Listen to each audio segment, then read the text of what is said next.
स्वागत आहे तुमचं धनश्री सिव्हिल अकॅडमी या आपल्या यूट्यूब चॅनलवर। मागील व्हिडिओमध्ये आपण माइंड मॅपिंग कशा पद्धतीने करायचं ते आपण विथ बोर्ड शीटवर एक्झाम्पल बघितलं होतं। आता या व्हिडिओमध्ये आपण व्हर्च्युअल मेसेज नेमकं काय आहे, ते कशा पद्धतीने सोडवायचं, ते किती मार्क्ससाठी असतं ते आपण बघूयात। चला तर मग व्हिडिओला सुरुवात करूयात। सर्वप्रथम हा प्रश्न बोर्डच्या प्रश्नपत्रिकेमध्ये प्रश्न क्रमांक 4 ए मध्ये येतो। याला 4 मार्क्स असतात। किती मार्क्सचा क्वेश्चन आहे? व्हर्च्युअल मेसेज 4 मार्क्सचा क्वेश्चन आहे। या प्रश्नामध्ये टेलिफोनवर झालेलं संभाषण किंवा ऑडिओ चॅट हे एका छोट्या मेसेजमध्ये लिहायचं असतं। काय नेमकं व्हर्च्युअल मेसेजमध्ये काय आहे? आपण आत्तापर्यंत ऐकत आले व्हर्च्युअल मेसेजमध्ये नेमकं काय आहे? आपण जे ऑडिओ चॅट किंवा मग आपल्या फोनवर बोलतो त्याचा सारांश आपल्याला एका छोटासा मेसेज तयार करायचा आहे, त्याला आपण व्हर्च्युअल मेसेज असं म्हणतो।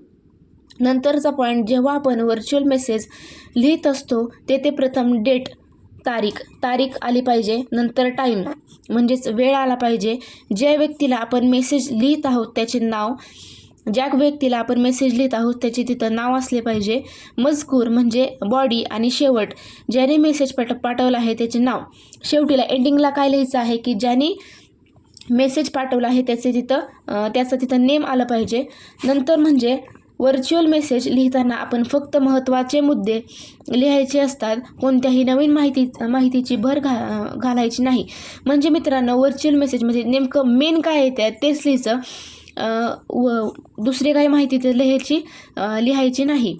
नंतरचा जो पॉईंट आहे तो म्हणजे व्हर्च्युअल मेसेज लिहिताना आपण व्याकरणदृष्ट्या करेक्ट सेंटेन्स लिहावे, म्हणजे ते भूतकाळात असेल तर तिथं वॉज वेअर वापरावे व्यवस्थित। तिथे आपण ग्रॅमॅटिकल मिस्टेक न करता जर आपण तो प्रश्न लिहिला तर आपल्याला नक्कीच फुल मार्क्स पडतील। बघा मित्रांनो, वाक्यामध्ये जर आपल्याला ग्रॅमॅटिकल मिस्टेक झाल्या तर तो आपल्याला तिथे समोरच्याला जो मेसेज पाठवायचा आहे तो चुकीचा जाऊ शकतो। त्याच्यामुळे काळजी घ्या की ग्रॅमॅटिकल मिस्टेक्स टाळा शक्यतो। आता 6वा पॉईंट आहे, व्हर्च्युअल मेसेज लिहिताना इनडायरेक्ट स्पीच वापरावे, भाषा साधी असावी, लँग्वेज कशी असावी, सिंपल असावी, आणि इनडायरेक्ट स्पीच वापरा, डायरेक्ट स्पीच तिथं वापरलेलं चालत नाही। चला तर आपण मग एक एक्झाम्पल बघूयात व्हर्च्युअल मेसेज नेमकं कसं लिहायचं। हा आहे question, using information from the dialogue given below write the message with Amrita left her brother for Sarojit. अमृताने लेफ्ट केलेला आहे तो मेसेज फॉर कोणासाठी? सरोजितसाठी। काय आहे? Shekhar it is telephone number, is this telephone number? Amrita yes. May I know who is speaking? Shekhar I am Shekhar. I want to speak Sarojit. I am his friend from the IMH Goa. Amrita, I am his sister. Sarojit is not at the home at the moment. Can you write up a little later? Shekhar, I shall be a little busy. Actually, I have got placement at the Hotel Mumbai and I will got to join with immediate effect. So right now I am trying to get all the formalities completed. This is the news that I wanted to give Sarojit. Will you do that for me? Also tell him that I will my new call phone number as soon as I get one. Amrita, I will do not do that. Bye, all the best. Amrita had to leave for office, so she wrote a note. तिने काय लिहिले आहे? Note लिहिलेले आहे for सरोजित. Draft हर मेसेजद्वारे is not more than 50 words.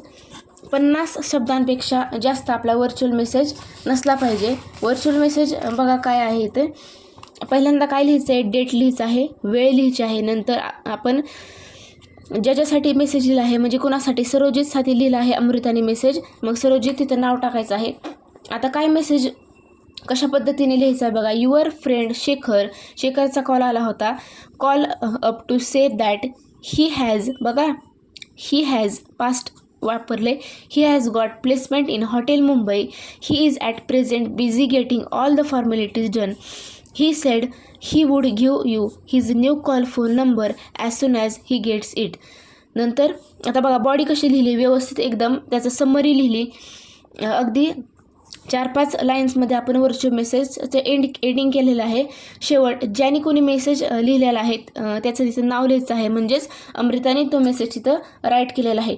अशा पद्धतीने आपल्याला मित्रांनो व्हर्च्युअल मेसेजचं रायटिंग करायचं आहे. परत एकदा बघा, व्हर्च्युअल मेसेज लिहिताना काय करायचं आहे की पहिल्यांदा डेट टाकायची आहे, नंतर टाईम टाकायचा आहे, नंतर ज्याला आपल्याला व्हर्च्युअल मेसेज लिहायचं आहे त्याचं नेम आलं पाहिजे, नंतर बॉडी आली पाहिजे आणि कुणी मेसेज लिहिला आहे त्याचं शेवट तिथं नेम आलं पाहिजे. अशा पद्धतीने आपण व्हर्च्युअल मेसेज लिहितो.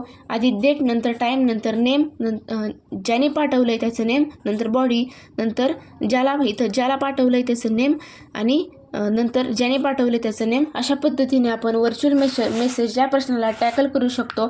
नक्कीच तुम्हाला या प्रश्नामध्ये काही अडचण येत नसेल. हा व्हिडिओ बघितल्यानंतर तुम्हाला 4 मार्क्स तुमचे पक्के आहेत.